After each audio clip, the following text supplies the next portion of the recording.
إله إلا الله محمد رسول الله صلى الله عليه وسلم.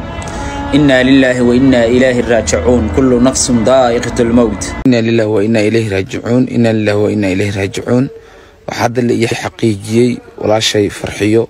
إني جريوتي حاسكي فنان كديح دل نورشة أو كو جريوتي مقالة عاصمة مقدشو muuqaal kan ayaan idin kula wadaagi doonaa daawadayaal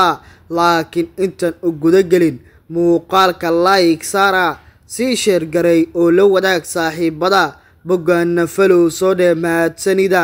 aynu ku bilownay Allah u naxariistay waxa maanta magaalada Muqdisho ku geeriyootay xaaska fanaanka caanka ah ee dayax dal nuurshe sida ay xaqiijiyeen dad ku dhow fanaanka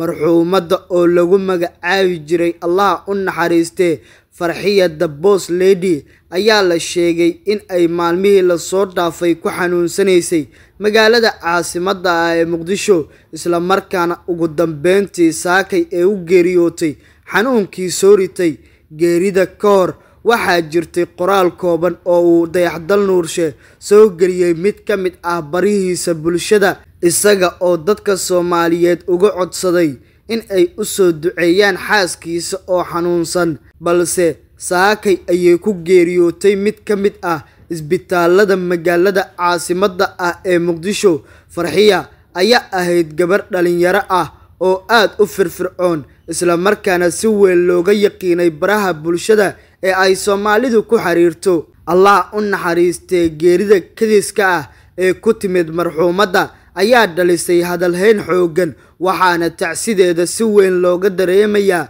baraha bulshada oo Soomaalidu inta badan ay ku xiriirto saacadaha soo socdo ayaa waxaa la filayaa in la aaso isla markaana eheladu ay ka warbixiyaan geerida ku timid marxuumada oo dad badan ay ka naxeena isla markaana baraha bulshada aad ay uga dhalisay hadalhayn balaarana